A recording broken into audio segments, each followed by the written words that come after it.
Hello, everyone, and welcome to the Center for Health Design's Icons and Innovators webinar series. Thank you for joining us. I'm Bart Franey, your host for this webinar. Today, we are fortunate to have Kurt Johnson, Carolyn Johnson, and Mitch Elliott with us to present Engaging Art and Photography in Environments for Aging. Kurt Johnson has over 35 years of professional photography experience. Beginning his photography career as a photojournalist, Kurt later moved into architectural photography, working for some of the nation's largest architectural and engineering firms. His extensive travels throughout the United States and abroad provided the opportunity to photograph beautiful natural settings and botanical images. Combined with his understanding of the benefits of biophilic design, his nature photography is now featured in healthcare facilities throughout the country, including the prestigious Mayo Clinic in Rochester, Minnesota. Kurt has won numerous local and national awards for his journalistic, architectural, and nature photography. In December 2015, Carolyn Johnson left a 20-year corporate career to lead sales and marketing as principal of Kurt Johnson Photography. Part entrepreneur, part nature lover, and a true environmentalist, marketing and selling the photography that her husband shoots is a natural fit. Her past experiences in driving sales and market share growth in both the advertising and technology fields prepared Carolyn for the challenge of the global footprint of Kurt Johnson Photography. She creates sales strategies and marketing programs for KJP and enjoys connecting with clients and industry professionals. Mitch Elliott is a core member of the leadership team for the senior living market sector for RDG Planning and Design.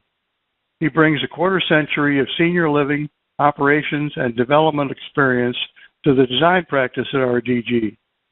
His role in strategic planning, programming, and master planning is instrumental in the nationwide senior living practice for the firm. Mitch is currently president of SAGE, the Society for the Advancement of Gerontological Environments, and serves on the NFPA Healthcare Section Executive Board. And now it's time to get started. Mitch, thanks for joining us today. Thank you, Bart. I appreciate the introductions. Don't believe everything that you read, Bart, as you walk through that. But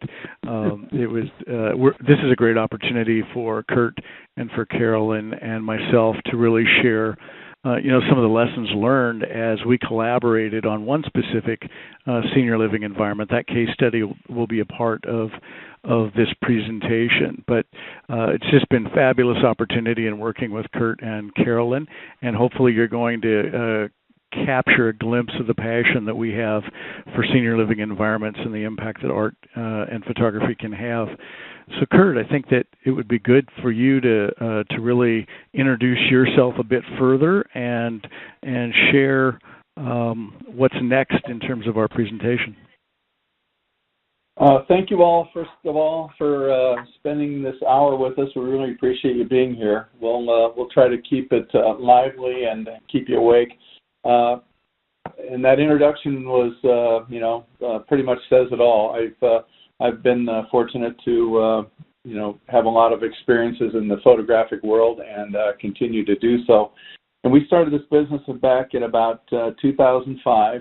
And don't let that Kurt Johnson owner throw you on the title slide there.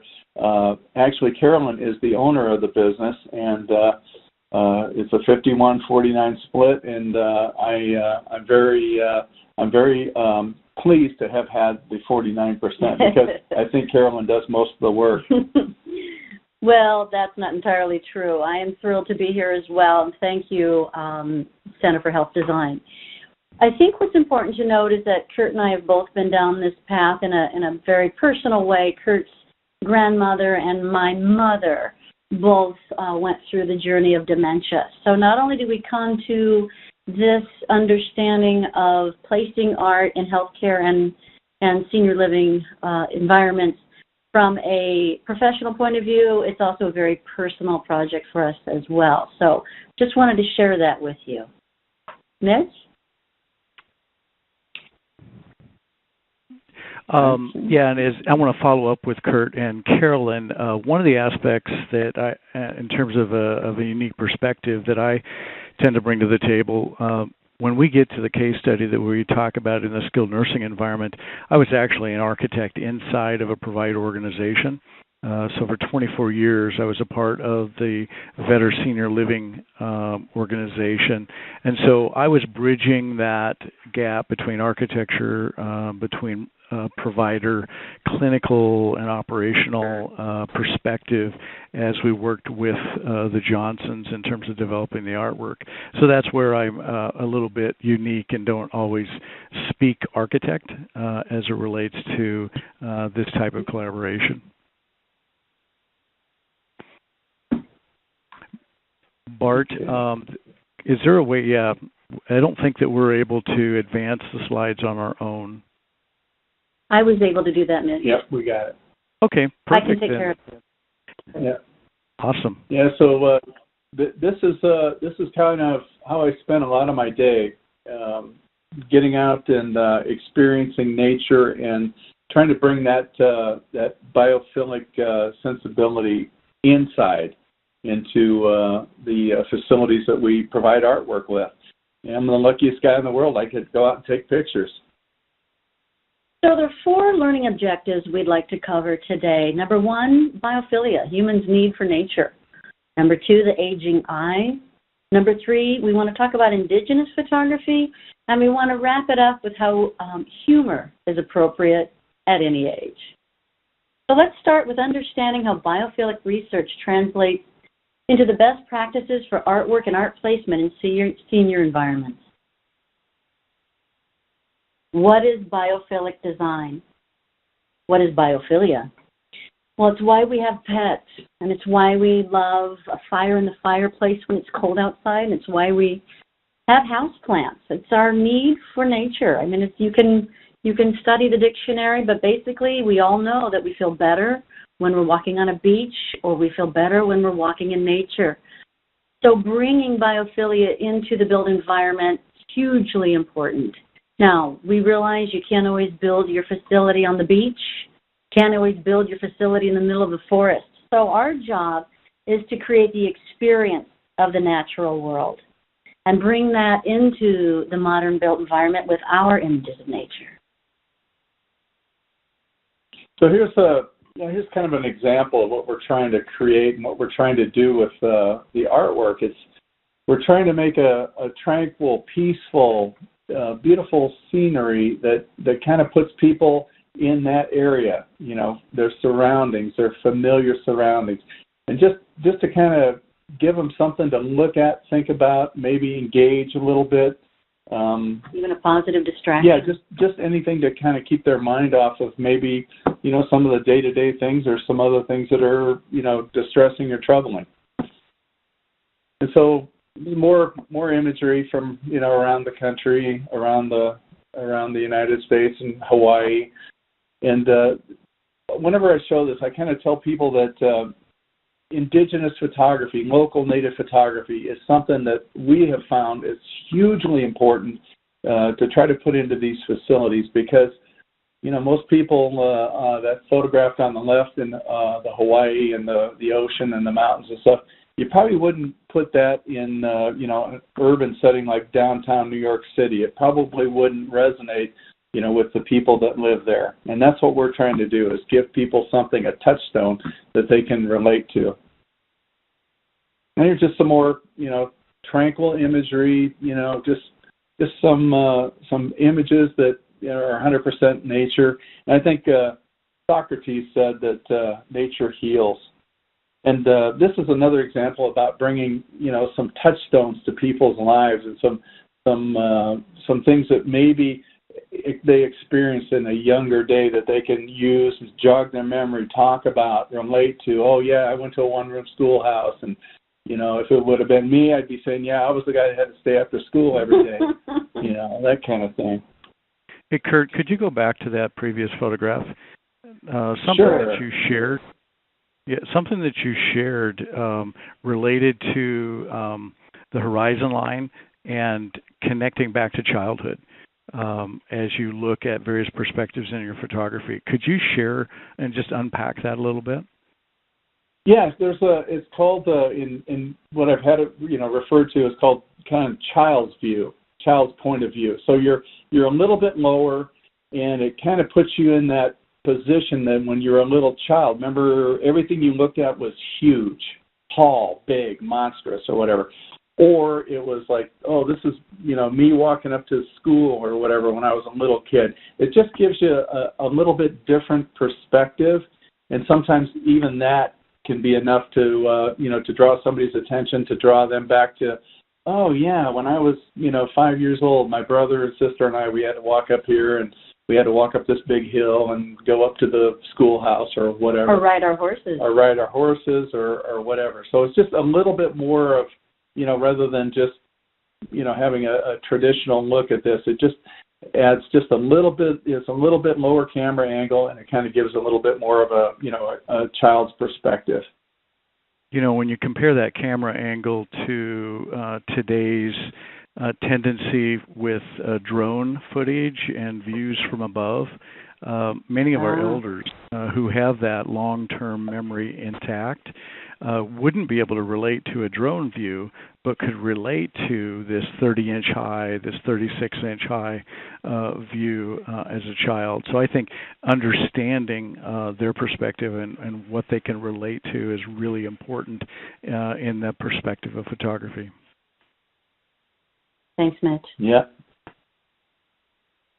The learning objective number 2 is about the aging eye. I think most people, if they hadn't started wearing glasses by age 40, that's about the national average of when we do start experiencing some loss in our ability to see. But Kurt has a funny story about cataract surgery and how it really impacts art. Yeah, it's a laugh a minute when you have cataract surgery, believe me.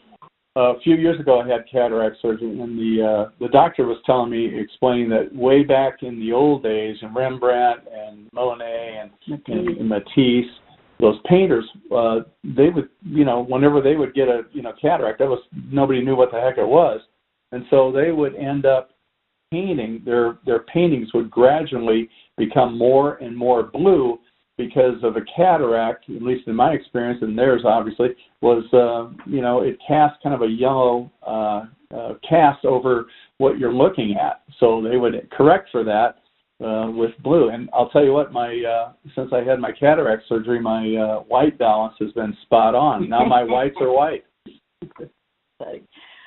So we stay away from pastels, and we use a lot of bright pinks and a lot of bright reds and yellows and oranges, and even greens and blues. We keep that thought process very close at heart. And we also like to use imagery with very crisp lines. So when we're putting things together, we keep those generalities in mind. This was something we put together for a local Nebraska. We're from Nebraska, and this was in a smaller community. And they wanted to have some of the local landmarks, some of the local touchstones, some of the local buildings, some of the local sites that have been there forever. And, basically what we did was we tried to bring the community into the facility.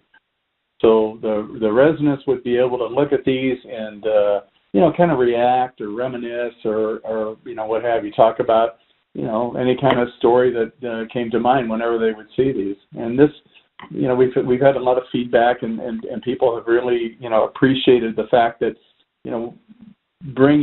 taking the time to go to these locations and actually photograph what is there, rather than, grabbing something off Shutterstock or, Getty Images or something. Right. So one of the worst experiences that I remember my mother having on her journey of vascular dementia was when her room opened to a long corridor, and there were no touch points. She didn't see into maybe dining or anything like that. It was just this long corridor that was not well marked, and there were no points of coming back home. So what we like to do, if we have the time to work with a designer on a project, is really take into account the wayfinding. And so many times your artwork can double as your wayfinding. take that to the next level, you'll see that first row of imagery, all roses. So old fashions, we use a lot of old fashions in senior living, whether it's roses or peonies or daylilies or iris, and it doesn't have to be a tight shot. Those tight shots can be part of beautiful groupings where maybe there's a rose bush in the landscape of something, but again, touchstones. The second row, the green imagery, instead of just a green corridor or a blue corridor, you can use nature to inspire your color themes. The third row that you see here, that relates more to the case study we're about to talk to you about. It's an ag-based community, and it is in the heartland of the entire country. So we decided on rolling hills and barns and hay bales and definitely farm animals. And these could be used for wayfinding as well. If somebody, you live down the rose hallway, or you live down the leaf hallway or the barn hallway. So these can be used as a wayfinding device also. We strictly stay away from anything or any imagery that can be interpreted as abstract or distorted or impressionistic. It can become lonely. It can create agitation and stress. So anything that's generally discomforting, we certainly don't want to use that. Learning objective number 3, Indigenous photography. We're going to talk a lot more about our travels to this particular community and what we found when we got there.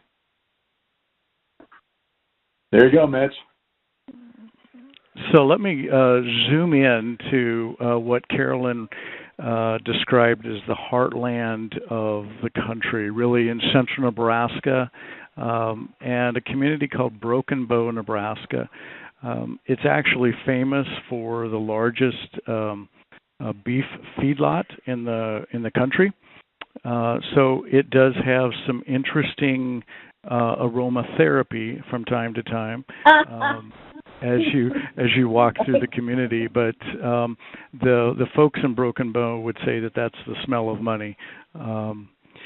What we were able to do, and I'm going to use the word we a bit loosely because I was with Vetter Senior Living at the time that we developed this project, and now as I've returned to RDG Planning and Design, and RDG was the project architect for this, and I worked in collaboration with the team here at RDG. So we is going to be bridging between architect and provider. But on the screen, it shows the development of a 60-bed skilled nursing environment. We had collaborated with a local hospital who was wanting to get out of the long-term care business. So the Vetter organization purchased those beds and developed a new property. So that was an exciting opportunity. As we were developing the themes for Brookstone View, which is the name of the community there in Broken Bow, we've always had the Vetter approach of making sure that a development really fits the context of the community. So in working with Jack Vetter as an architect, I was thrilled that we never did a cookie cutter design and just site adapted it to various locations. So we took a very strategic contextual approach to design both the architectural as well as the interiors, and as you're going to see, the artwork that we were able to produce. So Mary Matazeski, who is our interior design coordinator at the Vetter organization, really came across and developed a strong relationship with Kurt and from a photographic standpoint. Initially, we were looking into potentially buying more off-the-shelf artwork from like Nebraska Land Magazine, some other sources that really had Indigenous Nebraska art. And as we thought through that, we really felt like we wanted something that was actually much more customized and really fit the Broken Bow community. So we sent Kurt and Carolyn on a journey. And Kurt, I think it'd be appropriate to share what that journey entailed.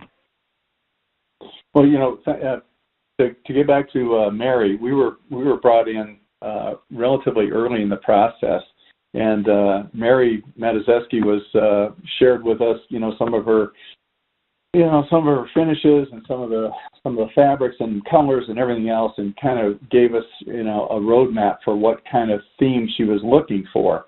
And so we were very fortunate to be able to get in on the early portion of this, so we could start formulating, and we could also have some time to get out there and produce the images that were going to go into this facility. And everything begins with the local and the surrounding community. And we made multiple trips out there, and my motto in my head was keep my feet on the ground and keep my eyes and ears open and my mouth shut and listen and keep looking as to what's going around and what people are telling me. So these are just some of the local, the classic landmarks that in Broken Bow, Nebraska, and the courthouse. That's kind of a big landmark for everybody, especially probably the juvenile delinquents that probably had to visit there on occasion or whatever.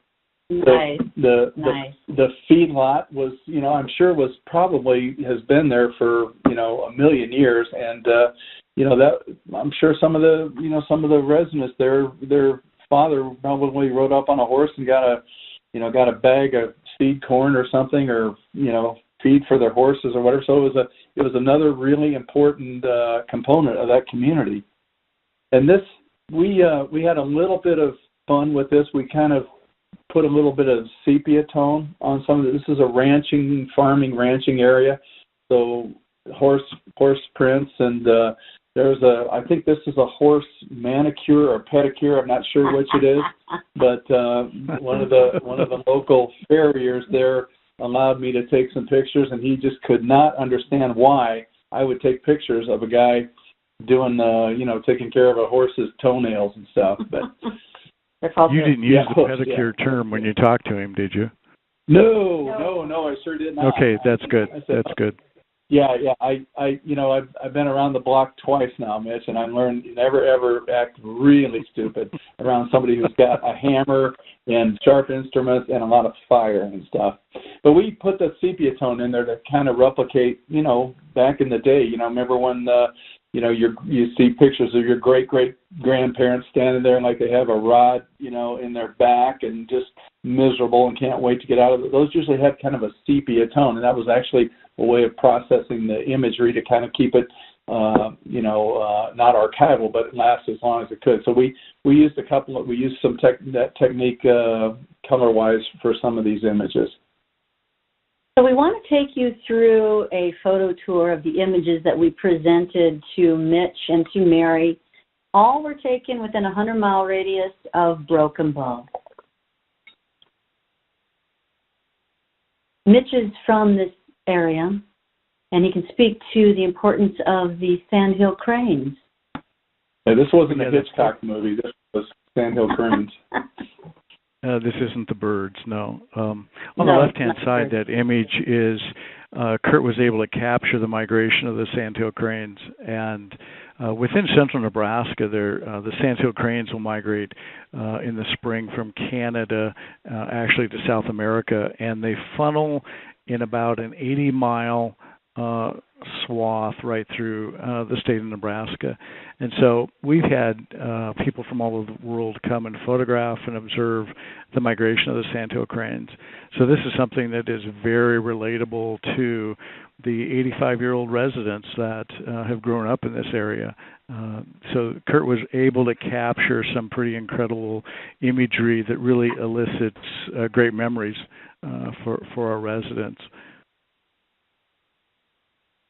There's a couple tighter shots of the cranes, and some, again, we'll use animals or birds or butterflies and that sort of thing that are pretty innocuous, pretty harmless, just kind of peaceful type of imagery that you would see.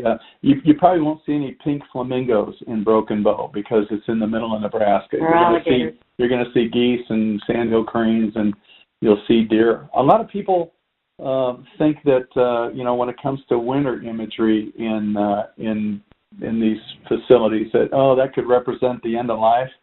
Well, in Nebraska, that represents hunting and football season. So not everybody takes that same approach. And again, everybody out there probably at one time or another rode a horse. So just some familiar imagery from around it. Yeah, sorry, go ahead, Kurt. Mitch. I think one thing that you captured with all seasons, that's something that's celebrated in the Midwest, and people can relate to that. So again, having, even if it's in the summertime, and having that imagery of the deer in the trees bathed with snow really creates a connection point for the residents within the community that we developed. Amen. Yeah, we're hardy stock here in Nebraska. And these were just some old imagery that I shot years ago, and it went with the farming ranching theme, and we also used black and white, and we were talking about should we put some black and white in or not or whatever, and Mary was very, very receptive to that. And we started thinking that probably a lot of these residents, if not all of them, grew up and probably looked at their family photos or whatever, and they're all black and white. So again, that was another kind of a reminder or a little homage to the past or whatever. And in thinking through the aging... TV was in black and white.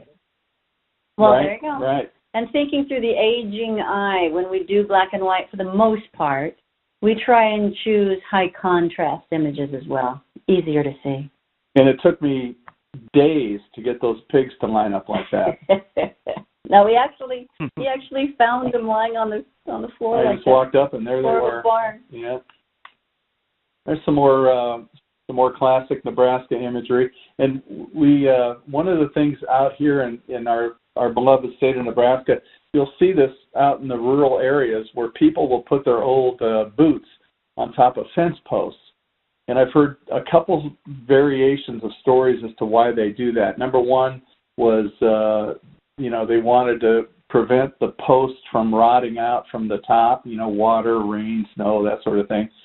Or the second was, well, I'm going to put a boot up here or two for my old buddy Shorty who passed away or something like that. So it was kind of a monument to, like a friend or a family member. So don't know exactly which is true and which isn't, but it makes for an interesting picture.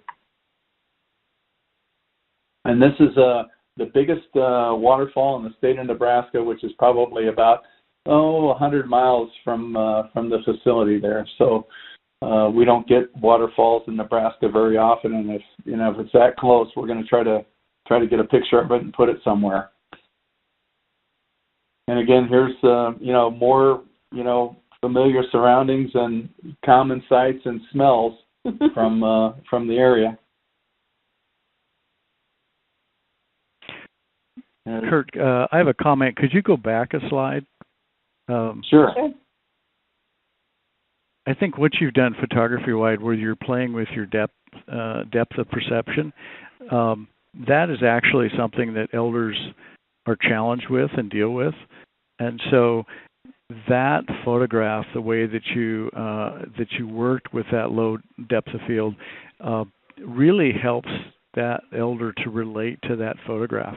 To focus in on the top of the wood post and know that there's a barn in the background, but really it's not, in their minds, it may not be that important. So being able to play with those depth of field scenarios, I think, really helps to make your photography very relatable. Well, thanks, Richard. That's exactly, what I was trying to do, because, sometimes it just becomes a real boring visually is to have everything in focus and, everything just perfect. And this, was something I was attracted to the color, and then of course the barn was there, and it just everything laid out just really perfectly. And again, it's something that everybody in that facility is going to go, yeah, I remember walking the fence lines and all that stuff and seeing that kind of thing. So yeah, thank you for that. Yeah, it worked. And there's just some more, again, local scenery and kind of the feel of the place, and that's what we've been trying to do. Everything that we've been working on is to try to take imagery that people feel rather than see. And again, here's some of our crazy wildlife in Nebraska. We love this picture because of the sharp contrast.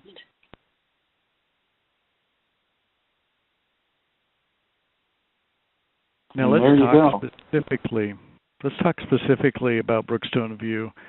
And the architecture was really tied into the rural community. As you can see, we've got some reverse shed roofs. We played with some of the both scale and the geometry that really related to a more rural community. We were even able to purchase, as you see on the right-hand side of that photograph, a very, very old, I believe it was a 1939 Ford tractor. And we found it in a farm, on a farm in a field, basically rusting out, and it was amazing to get the feedback and the input from residents who had all kinds of stories to tell. So that was really somewhat of a three-dimensional approach to artwork that has some of the similar and familiar objectives that the artwork that Kurt's been talking about. So that really became a fun and enjoyable strategy as we developed the building. So for those architects in the group, we're finally going to show you a floor plan. We're not going to dive into that too much. There's always danger when an architect starts talking about a floor plan. But the key component that I wanted to be able to just share as we worked with Kurt and Carolyn was the fact that early on in the process, we really took an art placement strategy. Looking at where are those key vignettes within the building, where are those key touch points within the building that we wanted to make sure to communicate, as it says here, quality of life. It became a wayfinding component. It was really part of the marketing and branding strategy within Brookstone View. And one of the elements that Kurt and Carolyn really brought to the table early on was the notion of scale within the placement of artwork. And so this was their successful example, not really, but this is an example of poor scale. So would Kurt or Carolyn, would you talk a little bit about how important scale is as it relates to photography? Well, we have a designer friend, and her favorite line on something like this would be, "Not everyone can be saved." So, but well, in relationship to scale, yes, a lot of times you do have these very, very, very long corridors. So what we do is we come up with groupings, and we're going to show some more examples of that. But we want the art to be showstopper might be a little egotistical, but certainly positive distraction. I know Mitch has told us a lot about the 3 to 4 p.m. hour and how that can be a very agitating time for seniors. So what we try to do is tell a story as we're walking down the corridors or in the public spaces, even private spaces, and give the caretaking team, some tools to maybe bring someone back to, hey, didn't your dad have that cattle? And there's the barn shot and those kinds of things. And this might be a little bit better study of scale here. It's, the images are big and they're vibrant, and people. It's going to be easier for the residents to see larger imagery. And before we depart that photograph, the life enrichment team told us there at the building. We're fighting controls here.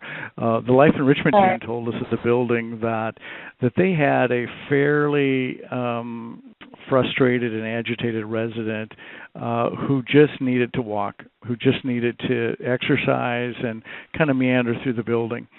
And every day when she came up to this picture, this photograph, it was a reminder that these were actually cattle from the farm that she grew up on. And she recognized the cattle. And what happened was she would immediately calm down. and start telling stories about raising cattle, telling stories about her family, about branding, and about dehorning and all of the things that really happen on a ranch. And so these photographs along the way, along the pathway, became strategic elements for really engaging the resident, and it became therapeutic in terms of helping to calm some of those residents down who, if they didn't have relatable photographs along the way as they were walking, probably would have actually increased or amplified their agitation. But this happened in reverse. And the families can tell us stories time and again of how they have purpose now when they walk with their mom, with their dad, with their wife or their husband through the building because of those storytelling opportunities that the photographs really elicit. So kudos to Kurt for really capturing some of those. Well, and I'm going to take us back to that picture for one more comment. It's a biggie. We really did become one of the branding pictures of the entire project. But if you notice, this again is taken from Child's Pose. Did you catch that? Child's View. Child's View. Yeah. Now that's not terribly comforting to be lower than the cattle. But it pulls you in. I would give anything to get into their minds, thinking, what they were thinking about. It was like, well, I wonder what he tastes like, or I don't know. They were looking at me like, So unless you were wearing Mary, a corn hat, you're not edible. So. Yeah, probably not. Oh no. And I want to go on record that I wasn't there when this resident was taking care of those cattle. That's probably a little bit before my time. Might be before your time. Yeah, a little bit before my time. So in working with Mary, we chose two finishes for our Broken Bow artwork. Gallery wrap canvas.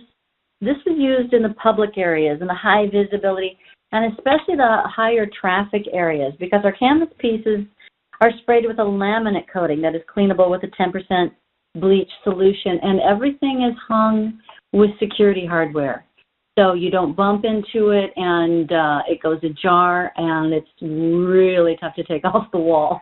So everything we do has security hardware. This next image will show you a grouping, and again with the sandhill cranes. This was kind of a barnwood molding on the frame pieces that worked with Mary's finishes very well.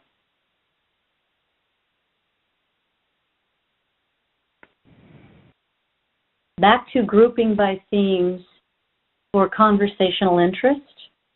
We generally group themes based on either content or style or color, or here you see a lot of contrast with your black and white. So normally, I probably would have tended to not mix black and whites with color, but this seems to work really well. And when you walk down these corridors, it flows very nicely. It creates environments, in our opinion. Yeah, it's also kind of a natural break with the doorway and the window, so you have enough space that you have a separation there. Reasons to stop and look. Again, more grouping based on adding color to the space. There's a thematic grouping.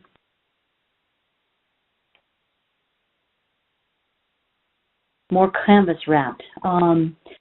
With framed art, the typical sheet of glass is cut up to 40 inches by 60 inches. Beyond that, you have to go with plexiglass, and plexi it's a great material. Or custom glass. But it goes custom, and that's a lot more expensive, and plexi does scratch pretty easily. What we love about the flexibility of working with canvas is the sky's the limit on size.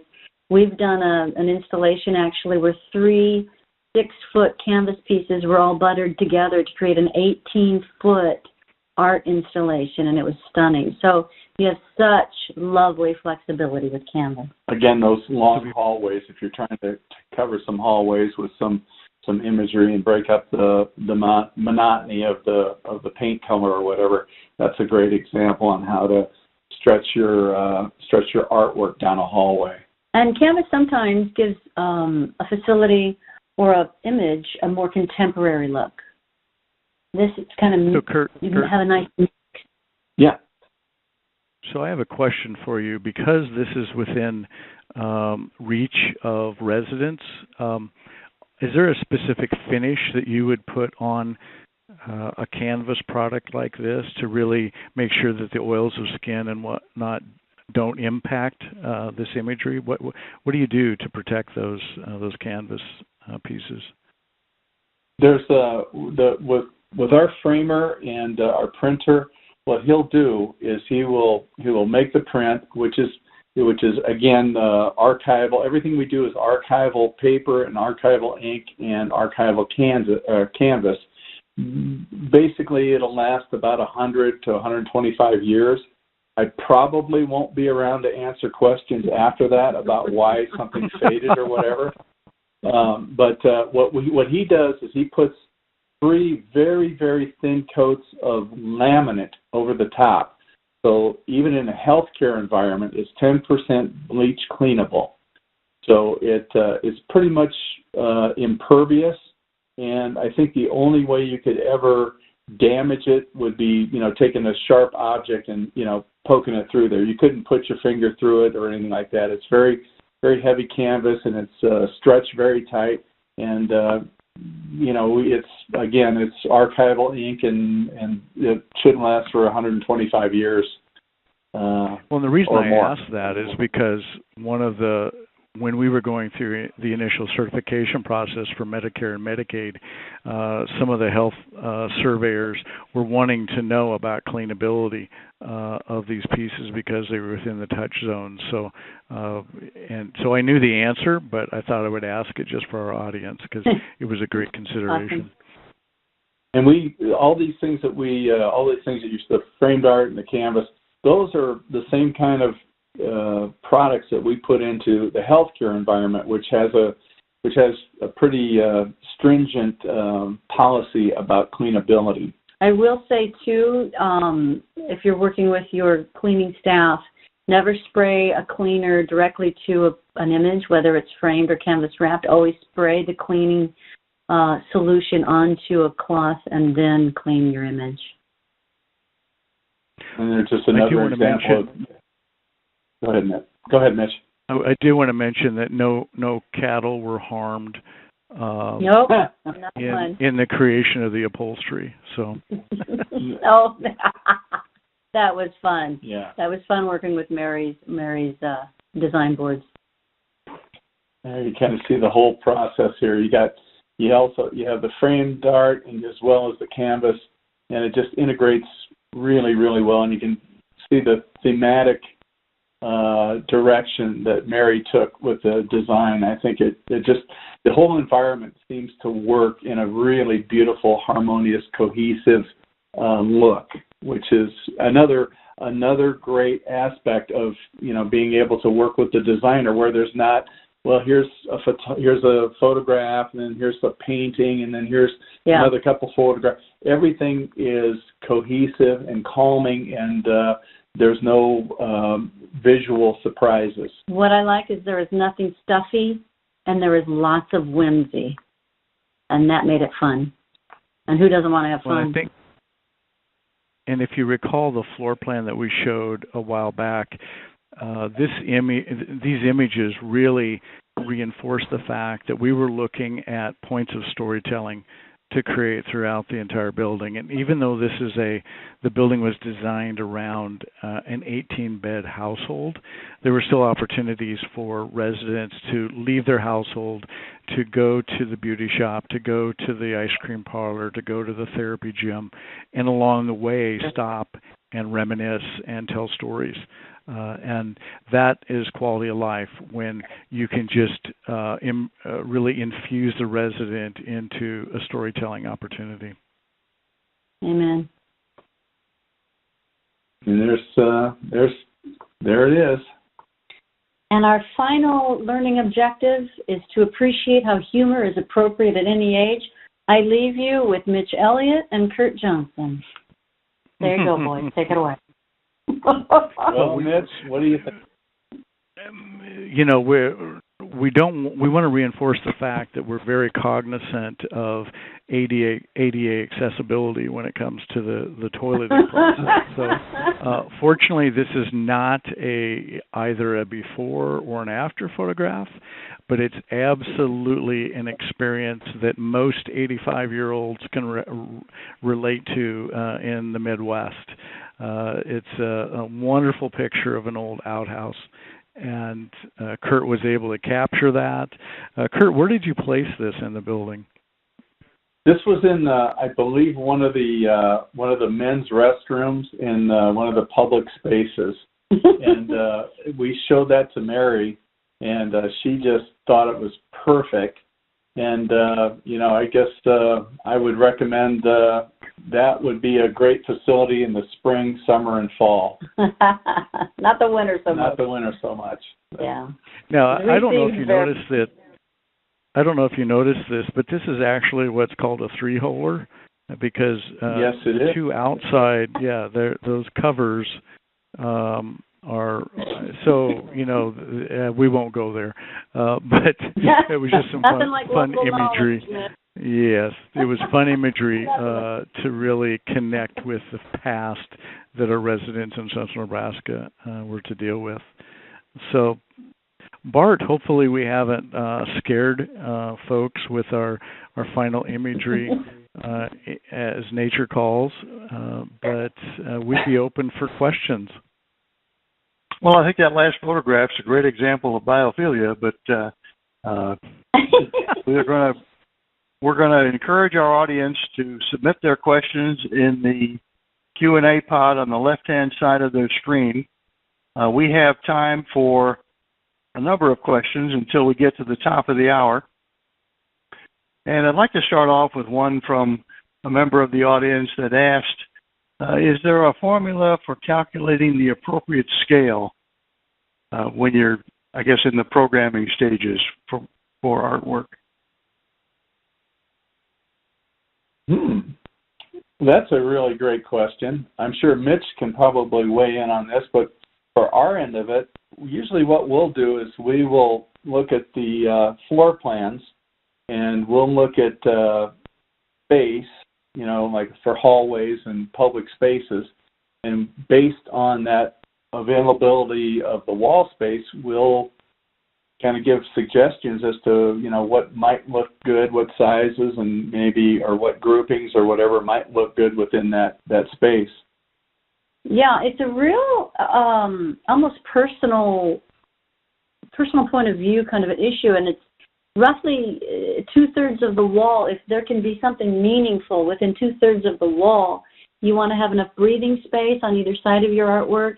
And if you're able to do groupings, you know, you can take up about 2/3 of that space and still have enough gutter in between so that you're not completely busting your art budget. But yeah, there's a lot of rule of thumbs. I will tell you though, it's kind of tough. I mean, I know you want to be mathematical, but a lot for us has been years and years of doing this, and we just know what feels good. And I'm sorry, there's not a better real answer than that, but I tell you, when we walk into healthcare facilities and senior living facilities across the country, and you just know when something's done right, and you know when something's, like with that scale image, you know for sure when something's not done well. So we take lots of notes, I take lots of pictures, and I take measuring tape with me everywhere I go, because when I see something I like, that's what I want to replicate in our projects. Yeah, and we also do... Carolyn, go ahead. Go ahead, Mitch. Go ahead, Mitch. Well, one of the considerations that you all brought to the table was the fact that in many of the healthcare environments, that wall is actually broken up with hand railing. And so, you know, Carolyn, when you said 2/3 of the wall, to be cognizant of the fact that you're from, say, 33 inches above the floor up to the ceiling, that's really the space that you're dealing with. So making sure that scale fits within that vertical dimension is really important. Yeah, on the horizontal plane, absolutely. We do a lot of horizontals, a lot of squares too. Squares work very well with those restrictions. That was a good question. I'd like to open up the discussion with regard to budgeting. a member of the audience is inquiring as to whether or not you could share the number of pieces of art and the budget you were working with in this particular project.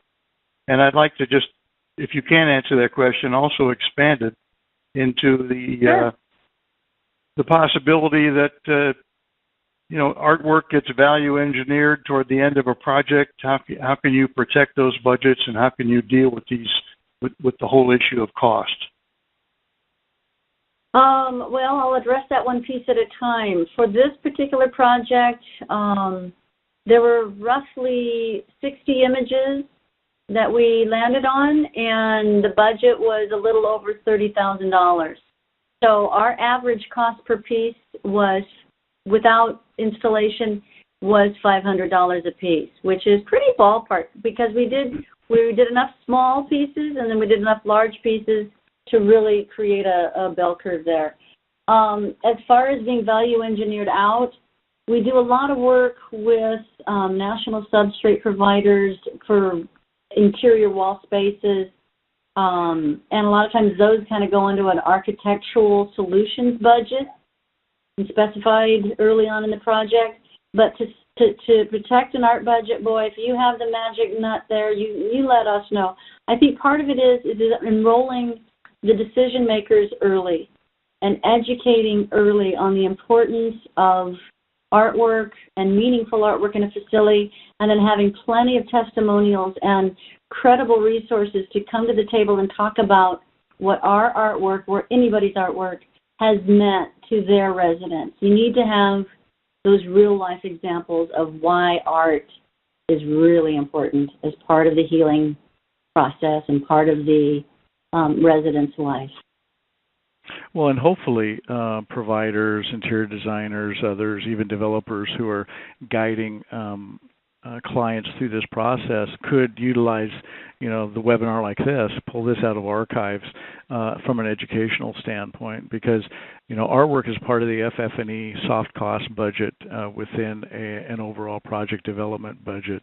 And just as Carolyn said, to be able to articulate the value and the benefits that meaningful and purposeful art have on the quality of life and really the quality of the care of the environment can carry a significant weight in the decision-making process, and hopefully keep the artwork off of the cutting block, off of the table, so to speak. One other thing that we do with this is we'll sometimes an architect, designer, developer, owner will ask us, can you give us kind of a three-tiered approach to art? Here's the Lamborghini price, here's the Chevy price, and here's the you're walking to work price. So that is also another way of still maintaining. If you have a limited budget, you can still maintain some original artwork in your facility to try to make people's lives a little bit cheerier. So there's all kinds of levels that or sometimes we'll work with somebody and they'll say, hey, here's our art budget, what can you do for that? So that's easy. That's the easy part for us when somebody says, here's what we want to spend. Excuse me. We've also found that art and photography can't be an after-the-fact thought, that it has to be part of the early planning process. And at the Vetter organization, we would actually involve residents. Maybe there's a resident council at an existing building, and they would have some say and some input in reviewing the artwork. And I can tell you that when the residents have a vested interest in making sure that art doesn't get cut from the project, it will usually stay in the project. Great point. And a lot of our work, we spent probably almost a year working on this project, and we were able to get the 4 seasons: spring, summer, winter, fall. If art is a last-minute decision, then chances are you're not going to be able to get that type of regional look for what if you're trying to replicate something like Broken Bow. You're just not going to be able to do that because you're not going to have the time.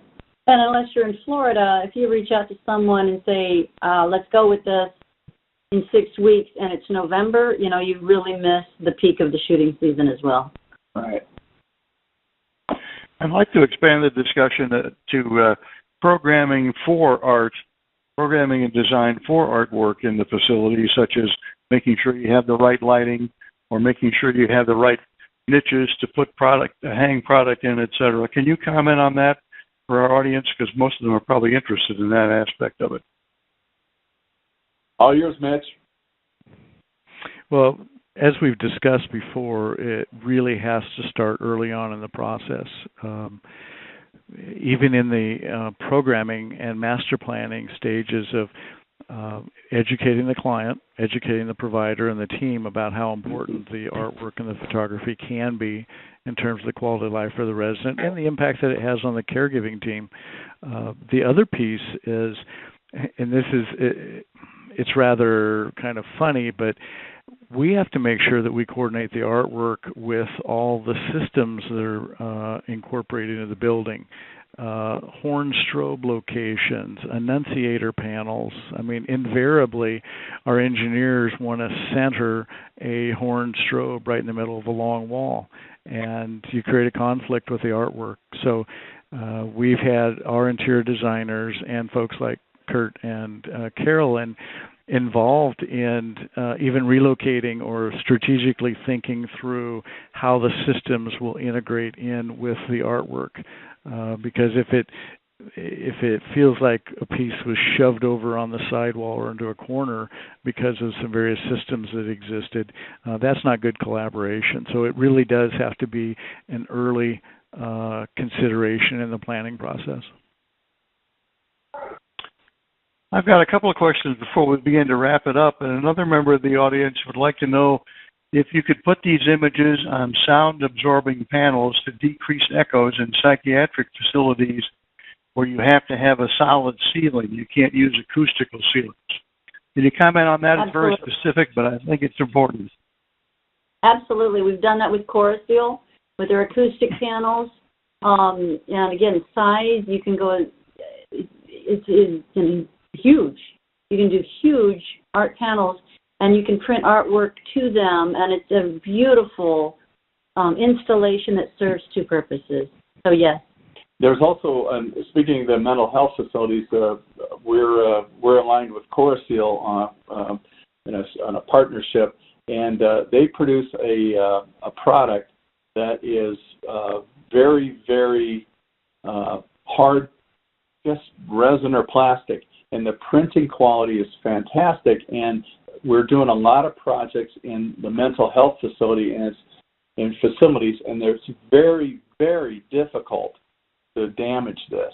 So it's another great way of putting art in, in a mental health facility where you're not worried too much about, having somebody pull something off the wall or, right.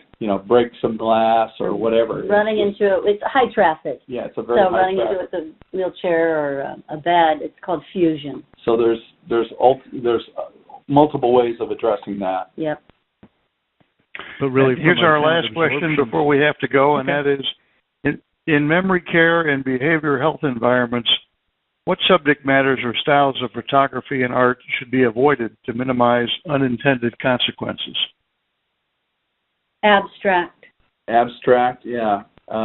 Also, I think, again, hitting home again on the indigenous photography, something that's local, something that's around that area, something that's native that people see all the time, that gives them, little peace and familiarity and hopefully less agitation. It's something that should be used. Right. But when you're asking on what shouldn't be used, yes, anything abstract, anything, it's funny, we photograph a lot of cactus, and we think, well, who in the world would use cactus in healthcare? But in Arizona, that's their state flower in a way, state plant. So there's a lot of cactus needles in facilities throughout Arizona, but you probably wouldn't put some cactus, in Cincinnati because the needle look would not be a feel good. You wouldn't want to use animals that can harm you.